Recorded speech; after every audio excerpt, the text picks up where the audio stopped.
Hello friends, welcome to cooking dream channel. இன்றைக்கி ஒரு சூப்பரான அட்டகாசமான டீ கடைகள்லாம் கிடைக்கிற இனிப்பு போண்டா தாங்க செய்ய போகிறோம். அதுவும் நம்ம வீட்டிலையே ஒரு கப்பு மைதா மாவு போதுங்க, சூப்பராக செஞ்சிடலாம். இப்போ வாங்க எப்படி செய்யறதுன்னு பார்த்துருவோம். நான் வந்துட்டு ஒரு கப்பு மைதா மாவு எடுத்திருக்கேங்க.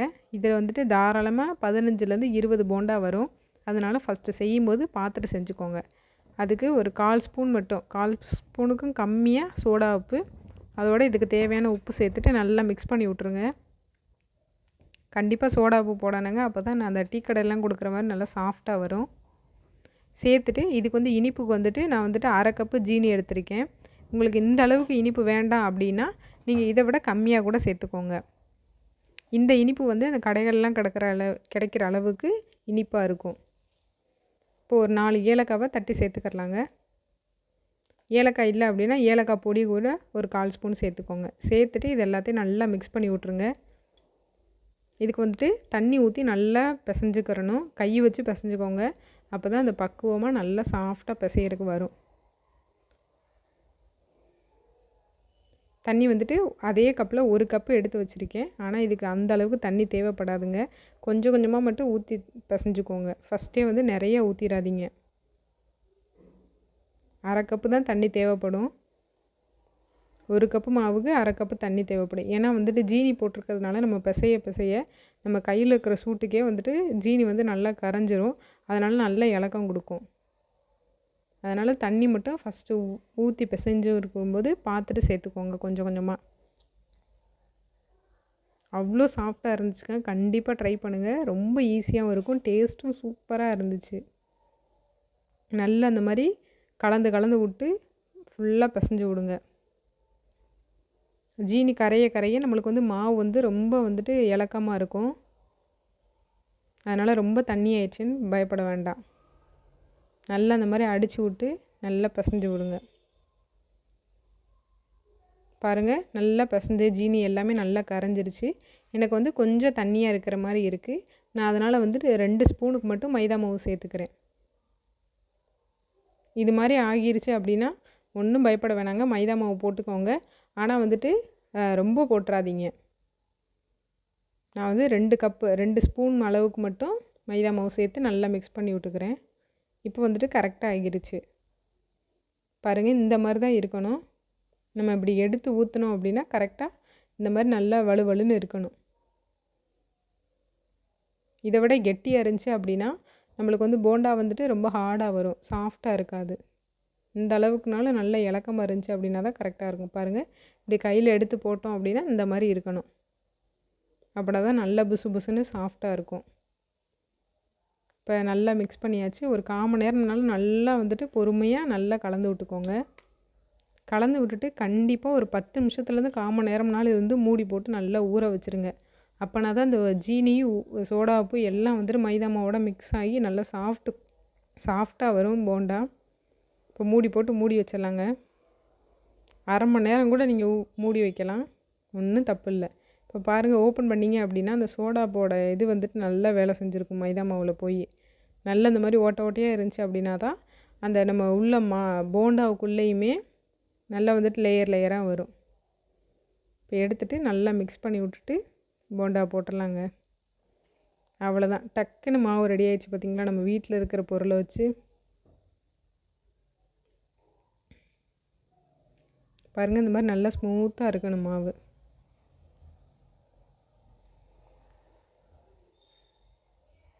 நல்ல மயோனைஸ் மாதிரி இருக்குல்லங்க.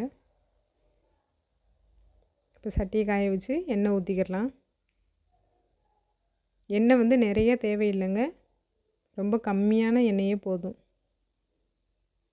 ஜஸ்ட்டு நம்ம போண்டா போட்டோம் அப்படின்னா முங்குற அளவுக்கு மட்டும் போதும். இப்போ எண்ணெய் வந்து நல்லா காஞ்சிருச்சு. நான் வந்து ஸ்பூன்லேயே தாங்க எடுத்து போட போகிறேன். ஏன்னா நீங்கள் ஃபஸ்ட் டைம் செய்கிறீங்க அப்படின்னா கையில் போடுறதுக்கு கொஞ்சம் கஷ்டமாக இருக்கும். அதனால் ஸ்பூனே வந்து ஃபஸ்ட் டைம் செய்கிறீங்க அப்படின்னா ஸ்பூனே வந்து ட்ரை பண்ணுங்கள். இந்த மாதிரி ஒரு ஸ்பூன் எடுத்து இப்படி போட்டுறணும், அவ்வளோதாங்க. எடுத்துகிட்டு உள்ளே மாவு வடிஞ்சிடாமல் ஸ்பூனை மட்டும் லைட்டாக மட்டும் இப்படி சுற்றி விட்டுக்கோங்க. அப்படின்னா வந்துட்டு ஃபுல்லாக வந்துட்டு மாவு வந்து உள்ளேலாம் விழுகாது. பாருங்கள், இந்த மாதிரி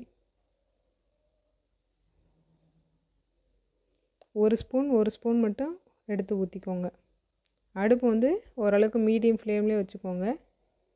இல்லாட்டா நல்ல சிம்மில் கூட வச்சுக்கோங்க. ஹை ஃப்ளேமில் மட்டும் வைக்க வேண்டாம். அவ்வளோதாங்க. நான் வந்து ஃபஸ்ட் டைம் போடுறதுனால 3 போண்டா மட்டும் போட்டிருக்கேன்.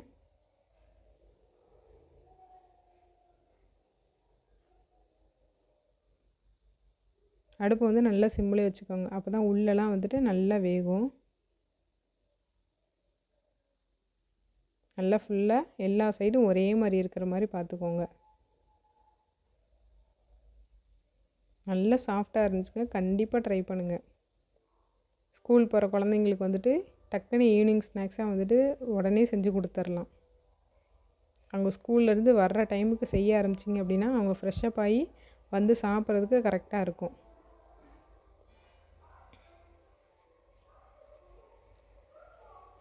அவ்வளோதாங்க. சுற்றி எல்லாமே ஒரே மாதிரி கலராக வந்துட்டால் மட்டும் போதும். அடுப்பை வந்து சிம்மிலே வச்சுக்கோங்க. ஏன்னா கடையிலலாம் பார்த்தீங்க அப்படின்னா எல்லாம் ஒரே கலரில் இருக்கும், ஒரே ஷேப்பில் இருக்கும்.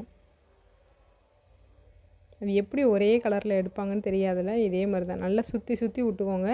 அப்போ தான் எல்லாம் வந்துட்டு ஒரே கலரில் இருக்கும் எல்லா சைடும். அவ்வளோதாங்க, நம்மளோட போண்டா ரெடி ஆயிடுச்சு.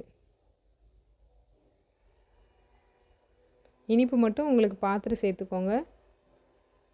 இனிப்பு ரொம்ப இருக்குது அப்படின்னா கம்மி பண்ணிக்கோங்க. எண்ணெயும் நிறைய குடிக்கலைங்க.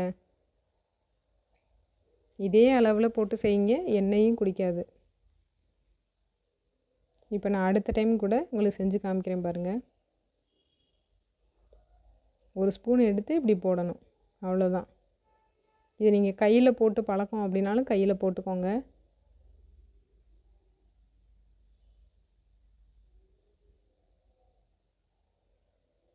இந்த குச்சி குச்சியாக வருதுல, குழந்தைங்களாம் இதை பார்த்தா நல்லா இன்ட்ரெஸ்ட்டாக சாப்பிடுவாங்க.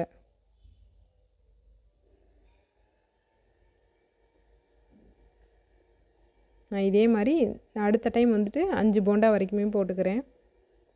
உங்களோட பாத்திரத்தோட அளவை பொறுத்து நீங்களும் அதே மாதிரி போட்டுக்கோங்க.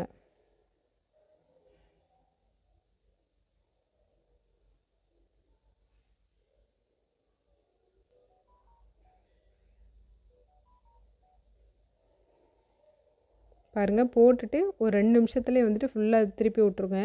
ஏன்னா வந்துட்டு கீழே மட்டும் நல்ல கலராக இருக்கும், மேலே வந்துட்டு மாவு அப்படியே இருக்கும். அதனால் போட்டு ஒரு 2 நிமிஷத்துலேயே ஃபுல்லாக பரட்டி விட்ருங்க.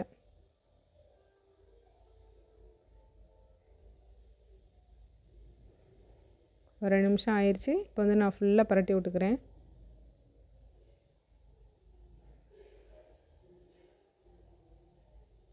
இந்த குச்சி மாதிரி கம்பி மாதிரி யூஸ் பண்ணுவாங்கள்ல ஒரு சில பேர்லாம், அந்த மாதிரி இருந்துச்சு அப்படின்னா அவசியம் அது கூட யூஸ் பண்ணிக்கோங்க. அதனால் வந்து டக்குன்னு திருப்பி விட்டுக்கிறலாம். போண்டா வடை அந்த மாதிரிலாம் போடுறதுக்கு வந்துட்டு ஒரு சில பேர் கம்பி யூஸ் பண்ணுவாங்க, திருப்பி போடுறதுக்கு மட்டும்.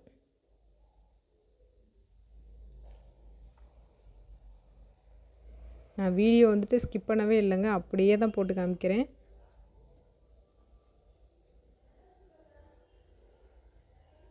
பாருங்கள், அவ்வளோதான், திருப்பி போட்டாச்சு.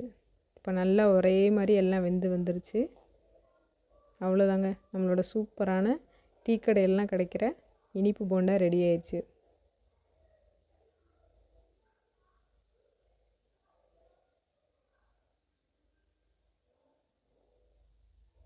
இது வந்துட்டு நீங்கள் ஈவினிங் டைமில் போட்டிங்க அப்படின்னா நைட் ஒரு 8 மணி வரைக்குமே அது பாட்டுக்கு இருக்குங்க, நல்ல சாஃப்டாக இருக்குது. அதனால் காலையில் கூட நீங்கள் போட்டிங்க அப்படின்னா கூட மதியம் வரைக்கும் நல்லாயிருக்கும், நல்லா சாஃப்டாக டேஸ்ட்டாகவும் சூப்பராக இருக்கும். அந்த ஏலக்காய் வந்துட்டு மிஸ் பண்ணிடாதீங்க, ஏலக்காயோட வாசனையோடு சாப்பிடும்போது சூப்பராக இருந்துச்சு.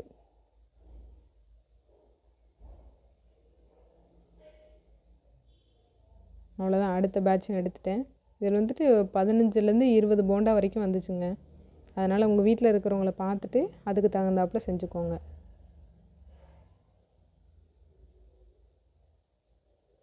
அவ்வளோதான், நான் அடுத்து 2-3 பேட்ச் வரைக்கும் அடுத்தடுத்து போட்டு எடுத்துக்கிட்டேன். சூப்பரான போண்டாங்க.